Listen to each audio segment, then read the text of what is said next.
자, 우리가 하나님 앞에 함께 예배하고 또 하나님 앞에 함께 서는 그 즐거움을 맛보고 그 풍요로움을 누리는 우리 온 교회 공동체가 되었으면 좋겠습니다. 여러분 인생 가운데 그 가끔 이렇게 기억나고 다시 보고 싶고 그런 사람들이 있으시죠? 네, 어떤 분들은 여러분들 가족 중에 그런 분들도 계시고 이미 돌아가신 분들 그런 분들 중에도 계시고 우리와 함께했던 우리 공동체에 함께했던 옛 교우들 뭐 그런 분들을 생각나시는 분들도 계실 겁니다.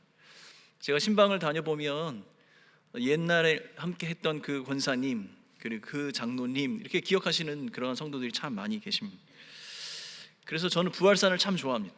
그러니까 장례를 인도하기 위해서 부활산에 가서도 저랑 상관은 없지만 그 부활산을 이렇게 가로질러 보기도 하고 묘비에 새긴 이름을 이렇게 한 번씩 읽어보기도 합니다. 저랑은 전혀 상관이 없지만 그분들이 남기셨던 믿음의 유산들 그리고 믿음의 공동체 그 위에 우리가 서 있다는 것을 생각하면 가끔은 저랑 상관이 없는 그분들의 삶이 궁금하기도 하고 뭉클한 감동으로 다가오기도 합니다. 네, 실제적으로 저의 삶에도 몇 분 제가 어려울고 힘들 때 아니면 제가 기도할 때 이게 생각나는 그런 사람들이 몇 사람 있습니다.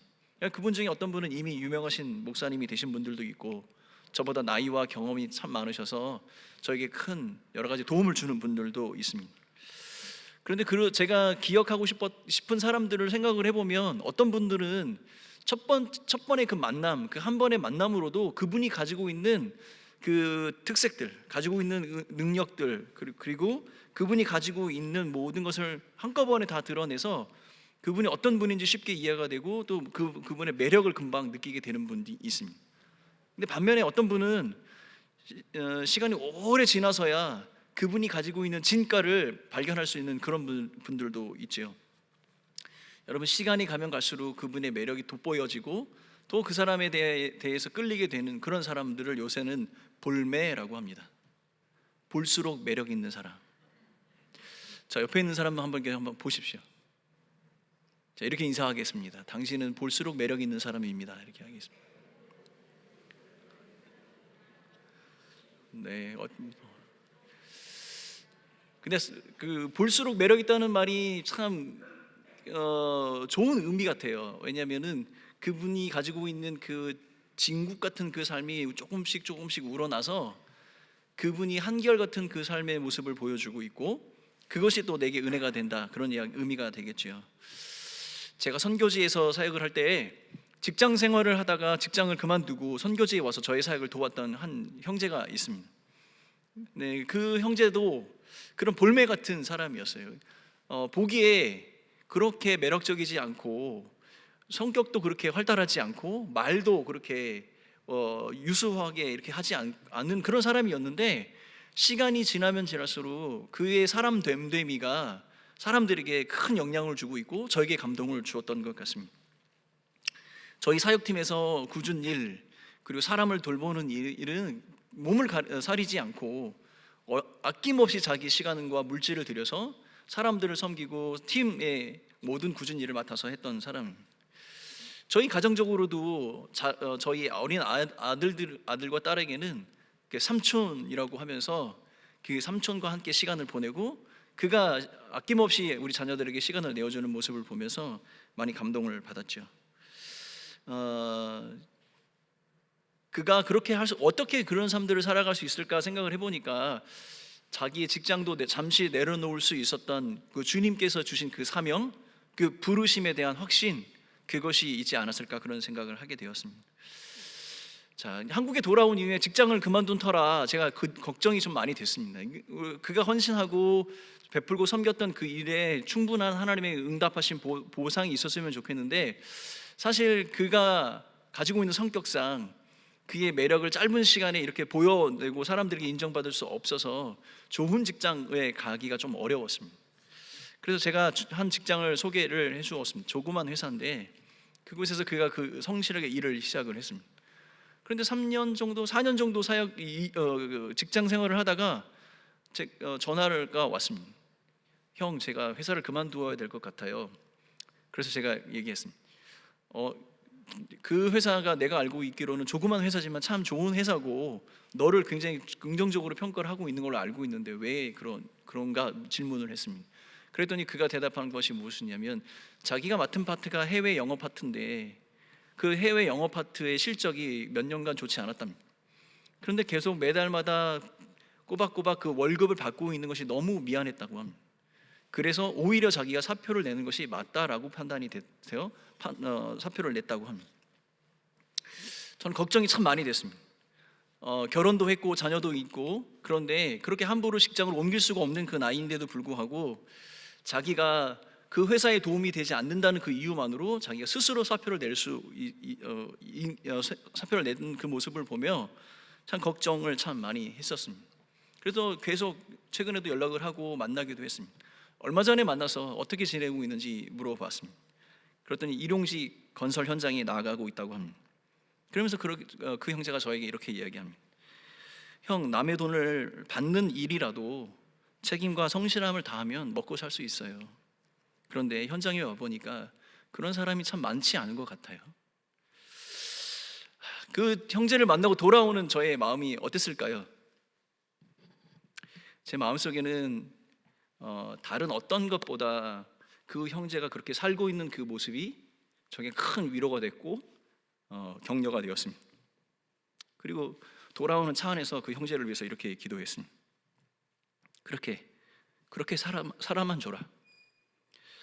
우리가 큰 성공을 위해서 달려가고 큰 성공을 위해서 살기 위해서 발버둥 치는 것도 좋은 일이지만 너에게 맡겨진 그 작은 일에 최선을 다하고 많은 사람들에게 인정받고 네가 가지고 있는 그 복음의 가치를 그 작은 삶에서도 드러내는 사람이 되었으면 좋겠다.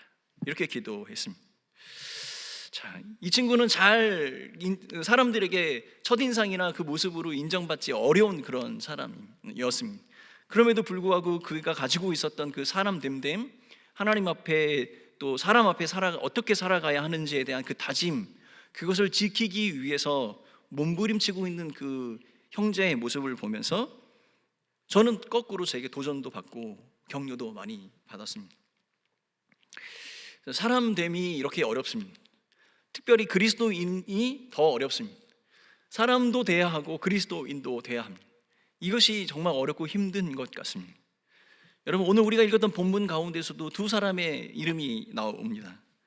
이 요한 3서를 쓴 사도 요한은 자기가 아끼고 사랑하는 가이오라는 사람에게 이 편지를 쓰면서 두 사람의 이야기를 좀 전하고 있습니다. 그리고 이 두 사람의 모습을 통해 그 가이오가 무엇을 배워야 하는지 지금 이야기를 하고 있는 것입니다. 먼저 언급되어지고 있는 인물은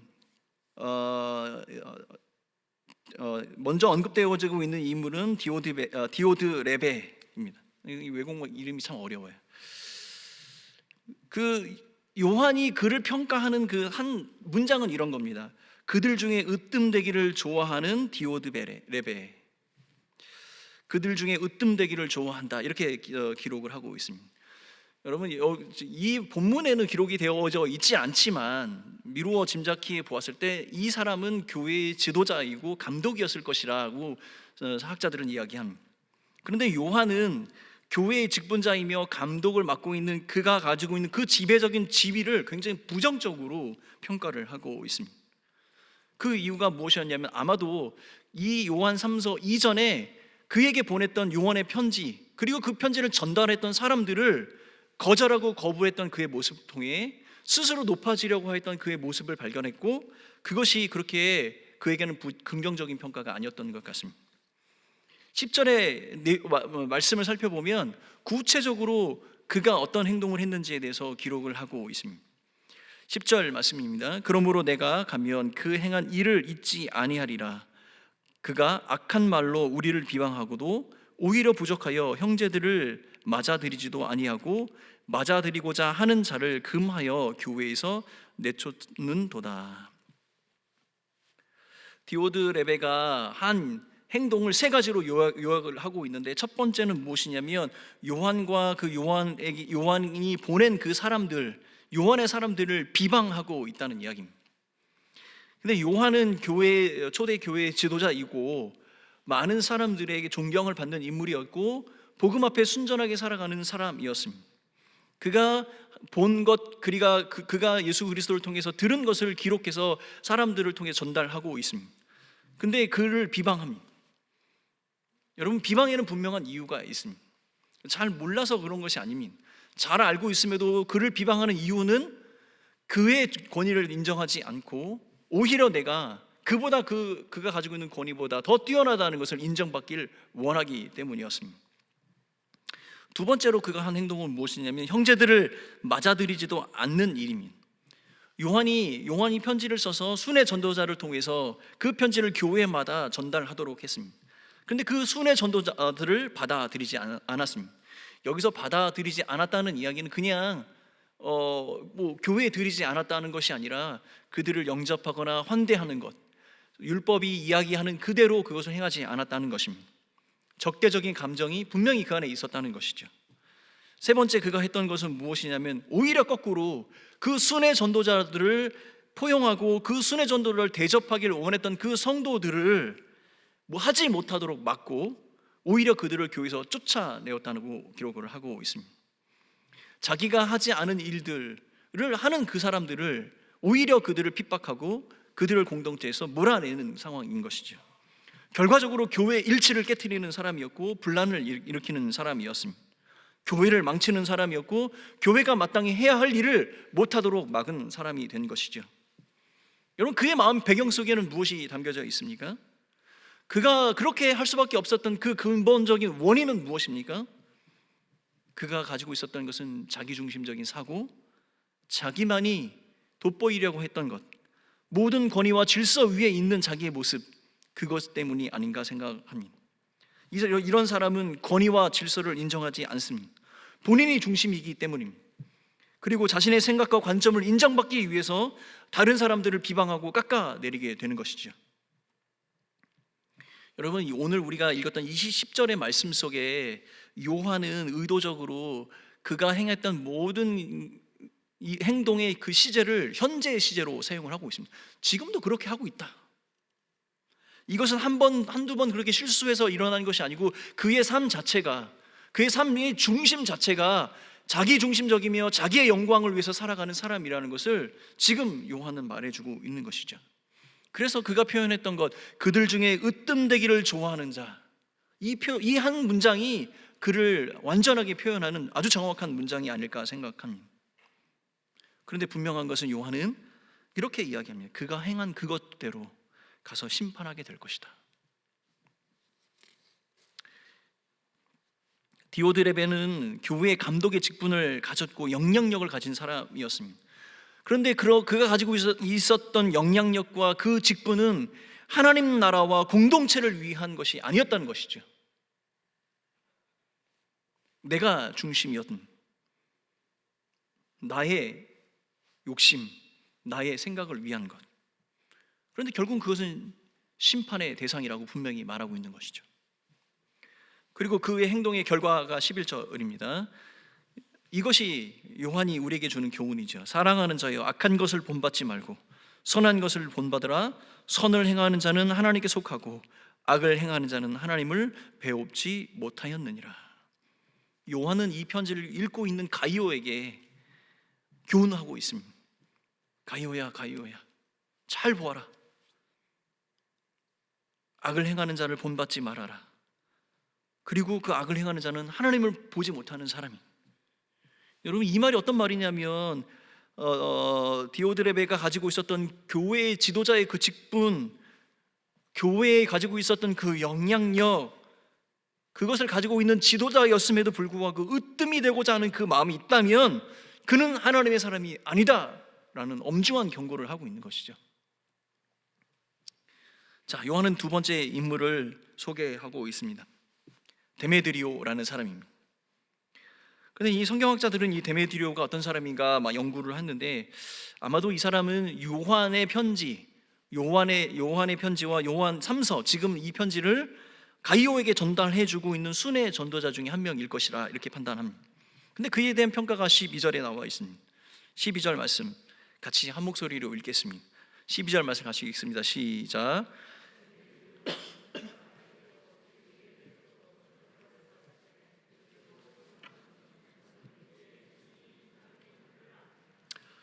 자, 요한은 유대인들이 가지고 있는 관습의 관습을 그대로 따라서 자기의 이야기가 아닌 몇 사람, 두세 사람의 증인들의 이야기를 첨부해서 이 데메드리오라는 사람에 대해서 설명을 하고 있습니다. 그에 대한 증거, 증인은 먼저 첫 번째는 뭇사람들이 그를 증거한다 이렇게 되어 있습니다. 여기서 뭇사람이라고 한다면 주님을 사랑하는 성도들을 이야기하겠죠. 어쩌면 그가 참여했던 공동체일 수도 있고 그가 사역의 대상으로 삼았던 교회의 사람들이 그를 바라봤을 때 그 사람이 어떤 사람인지 증거하고 있다 이렇게 이야기합니다. 하나님을 경외하고 말씀 앞에 순전하게 살아가는 사람으로 인정을 받고 있는 것이죠. 두 번째는 그는 진리의 증거를 받고 있습니다. 여러분, 진리의 증거를 받고 있다는 이야기는 무엇이냐면 그가 말하고 있고 그가 사람들에게 전하고 있는 그 그리스도의 말씀 그대로가 살고 있다는 겁니다. 그 진리의 말씀에 부합한 삶을 살고 있는 사람이다라는 것이죠. 이 이야기는 무엇이냐면 그는 그의 모든 삶의 중심에 하나님 말씀의 그 진리를 드러내고자 하는 그 사명자로 살고 있다. 그리고 그 자신에게 이미 부어진 그 복음의 영광을, 빛나는 영광을 드러내는 사람이다 이렇게 이야기하는 겁니다. 여러분, 이것이 얼마나 어렵습니까? 여러분, 앞에선 제가 제일 조심해야 되는 것은 무엇이냐면 제가 말한 대로 살지 못하는 것, 제가 말한 것을 나의 삶에서 열매로 드러내지 못하는 것, 그것을 두려워하는 것이죠. 그런데 데메드리오라는 사람은 그가 말하고 그가 전한 대로 살고 있다라고 지금 증거를 받고 있다는 겁니다. 그리고 세 번째 증거는 요한 스스로가 그의 증인이 됩니다. 사도는 우리도 증인이다 이렇게 얘기하며 그 증언이 거짓이 없음을 분명하게 말씀하고 있습니다. 같이 동역을 했기 때문에 내가 경험한 사람, 내가 알고 있는 그는 내가 하나도 부끄러움이 없이 완전하게 내가 증명할 수 있는 그런 사람이야 이렇게 이야기하고 있는 겁니다. 사실 여러분, 우리나라는 이 추천서 문화가 좀 덜 발달되어 있잖아요. 담임 목사님께서 이제 미국을 다녀오셨는데 저도 미국 가려고 비자 신청을 했다가 안 된 경험이 있습니다. 그래서 다시는 미국 안 가려고 갈 기회가 없었는데, 근데 제 앞번에 그 선교사님께서 비자를 받을 때 저에게 이야기했습니다. 나랑 똑같이 서류를 준비하면 돼. 왜냐면 같은 일을 하고 있기 때문에 똑같이 했는데 저는 안 됐어요. 그래서 저 왜 안 됐죠? 제가 봤더니 딱 한 가지 차이가 있더라고요. 그분은 미국 선교사님께서 주신 추천서 한 장이 있었고 저는 한국 사람이 추천서를 가지고 갔어요. 미국 사람이 보길 때 미국 사람이 추천한 사람이 더 확실하다 생각을 했겠죠. 지금 요한은 자기의 신앙과 자기의 사역의 명예를 걸고 이 사람을 지금 이렇게 보증하고 있는 것이죠. 데메드리오라는 이 사람의 삶은 짧게 기록이 되어져 있습니다. 그런데 말씀 앞에 부끄러움이 없는 사람입니다. 왜냐하면 그 말씀, 자기가 말을 전하는 말씀, 자기가 이야기하는 그 말씀대로 살고 있기 때문이죠. 그리고 그 고난과 이 고난과 어려움 가운데서도 그 말씀 앞에 순종하는 그의 모습이 있기 때문에, 그 열매가 있기 때문에 사람들은 그를 그렇게 인정하고 있겠죠. 많은 사람들은 그의 모습을, 삶의 모습을 보고 있었을 겁니다. 그와 함께하는 지도자도 그를 인정하는 사람이 되는 겁니다. 그래서 요한은요, 가이오에게 자기가 정말로 사랑하는 가이오에게 편지하면서 야, 이 두 사람의 모습을 보아라. 이 두 사람은 이런 사람들이야 라고 하면서 그 분명한 차이를 보여주고 있습니다. 여러분, 지금 우리가 짧게 간단하게 나누지만 여러분 그 차이가 느껴지십니까? 이 두 사람의 차이가 느껴지십니까? 디오드레베는 자기가 으뜸이 되고자 하는 그 동기와 그 악한 행위로 말미암아 자기 스스로가 가지고 있는 그 신앙, 교회 공동체를 섬기고 있지만 그 신앙이 가짜임을 분명히 자기의 모습으로 드러냈습니다. 반면에 데메드리오는 성도의 증거, 그 말씀의 증거, 그 사도의 증거를 통하여 그가 가지고 있는 신앙이 정말 참된 신앙이고 올바른 삶의 모습이라는 것을 보여주었습니다. 여러분, 지금 요한은요, 아주 우리가 앞에서 이야기했던 바울이나 지금 요한 1서에서 다루었던 그런 심각한 교리의 문제를 나누고 있는 것이 아닙니다. 어떤 갈등의 문제, 교리의 문제, 우리가 그리스도의 복음의 문제, 그것을 다루는 것이 아니에요. 그 복음을 갖고 살아가는 삶의 모습이 어떠한가, 왜 이렇게 다른가에 대한 이야기를 지금 하고 있는 것이죠. 여러분, 그들이 가지고 있었던 교회의 질서에 대한 교회와 권위에 대한 질서, 그 순종에 대한 태도, 그리고 하나님 말씀 앞에 어떻게 살아가는지 그 말씀에 대한 태도, 사람을 어떻게 대하는지에 대한 태도, 이것에 관한 이야기를 하고 있는 겁니다. 여러분, 우리가 이러한 것들, 하나님의 말씀을 향한 태도와 하나님께서 세우신 교회와 공동체의 권위, 그리고 우리가 마땅히 섬겨야 할 사람들에 대한 태도를 결정하는 그 근본적인 그 삶의 배경, 그 중심의 차이는 무엇입니까? 그 중심의 차이는 그 마음속에 무엇을 담고 있는가, 그것의 차이라는 것이죠. 그 중심에 나를 담고 있는 사람은 나의 생각과 나의 욕심을 말하게 됩니다. 그래서 세상의 모든 것을 내 중심으로 움직여야 합니다. 모든 결정이 나의 중심으로 움직여야 합니다. 내가 원하지 않는 일이 일어난다면 그것은 비방거리고 그것은 욕하는 비방의 거리가 되는 것입니다. 그런데 내 마음속에, 내 마음 중심에 하나님의 말씀을 담고 하나님께서 우리에게 원하시는 것이 무엇인지 깨닫는 사람은 그 말씀이 가르치는 곳에 서게 되고 그 말씀이 말하는 것을 행하게 되는 것이죠. 비록 그것이 자신에게 고난과 어려움을 가져다 주는 일이라 할지라도 말이죠. 그러한 삶을 살아가는 삶은 삶의 열매를 맺게 되는 겁니다. 누가 보아도 그는 하나님의 말씀의 열매를 맺은 사람이죠. 모든 사람의 증거를 받게 되고 함께 동역하는 사람들의 증거를 받게 된다는 말씀입니다. 사랑하는 성도 여러분, 이 두 사람의 차이를 차이가 눈에 보이십니까? 우리의 마음 중심에 무엇이 담겨져 있는지, 이미 직분을 받고 있는 우리는 무슨 마음으로 이 일을 감당하고 있는지, 직분을 사모하는 분들은 내가 어떠한 마음을 담아야 하는지 한번 생각해 보았으면 좋겠습니다.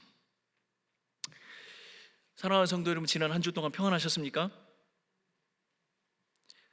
다음 한 주도 평안하실 것입니까? 임직자 선거가 끝나도 여러분 마음이 평안하시겠습니까? 그런데 여러분, 저는 지난 몇 주 동안 참 마음이 불편했습니다. 근데 이 불편함은 점점 더 커지고 있습니다. 그 이유가 뭘까요?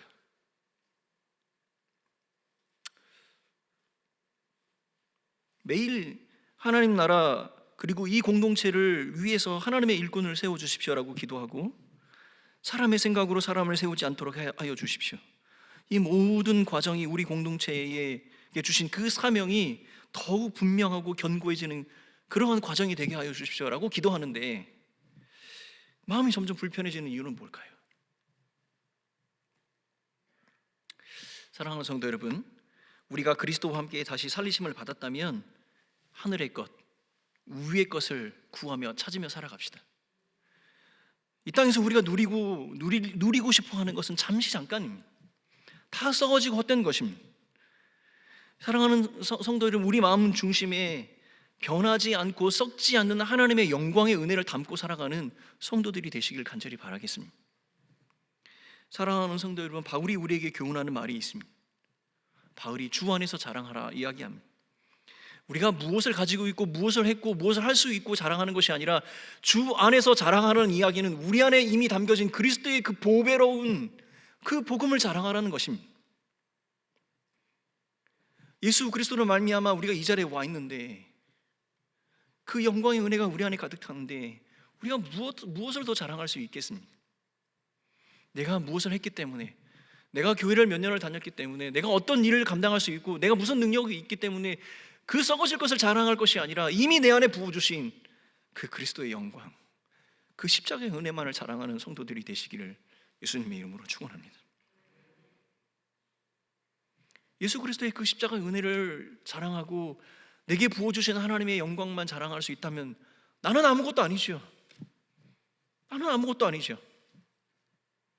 여러분, 내가 그리스도인 아닙니까? 그리스도인, 예수 그리스도로 말미암아 이미 결정된 나 아닙니까? 죄송합니다. 우리가 직분을 받아서 그 직분 때문에 살아가기 위해서 우리가 교회에 오는 것도 아니잖아요. 직분이 없으면 직분이 없는 그 은혜가 우리에게 넘칠 것이고, 직분이 있으면 그 직분으로 우리가 주시는 하나님의 은혜가 넘칠 것인데, 무엇이 더 두렵고 무엇이 더 불편하고 무엇이 더 불안하고 무엇이 더 불평이죠? 사랑하는 성도 여러분, 예수 그리스도 그 한 분만을 자랑하는 믿음의 성도들이 되시길 예수님의 이름으로 축원합니다. 예수 그리스도를 자랑하고 하나님의 영광을 위해서 살아가는 사람들은 어디를 가나 누구에게나 하나님에게도 인정받고 축복받는 그런 사람들이 될 것입니다. 그래서 바울이 고백하잖아요. 나는 어떤 사람에게도 추천이 필요 없는 사람입니다. 내가 복음으로 낳은 그 열매가 바로 추천서다, 이렇게 얘기합니다. 어떤 사람의 인정도 필요하지 않다. 내가 복음으로 낳은 너희가 바로 나의 추천서고 하나님이 내게 주신 인정서다. 사랑하는 성도는 이 바울의 고백이 우리의 고백이 되었으면 좋겠습니다. 교회를 사랑하고 성도를 사랑하는 그 마음, 그것이 하나님 앞에 온전하고 떳떳하다면 누구에게도 부끄러움이 없는 성도의 삶을 살아가시는 여러분인 것을 기억하고 하나님의 영광과 하나님의 그 나라를 위해서 살아가는 우리 모두가 됩시다. 성도 여러분이 단 한 주 동안 금식하며 기도하기로 우리가 작정을 했습니다. 우리 육체 자랑을 죽입시다. 금식은 뭐예요? 내가 더 이상 하나님의 은혜 아니면 살 수 없음을 고백하는 것이죠. 우리 육체의 자랑을 죽이는 겁니다. 내 마음속에 숨겨진 작은 욕심이라도 죽여내는 겁니다. 그리고 하나님의 영광을 위해서, 이 교회 공동체를 위해서, 하나님의 나라를 위해서 쓰임받을 자들을 세우고 세워진 자를 위해서 기도하고 함께 동역하는 많은 성도들을 위해서 기도하고 하나님께서 작정하신 우리 공동체에 부으실 그 영광의 은혜를 마음껏 나누고 베푸는 그러한 교회가 되었으면 좋겠습니다. 임직자 선거가 끝나도 모두가 그 하나님께서 주시는 위로와 평강으로 또 그 주신 사명의 견고함으로 전진해 나아가는 믿음의 공동체가 되길 예수님의 이름으로 축원합니다.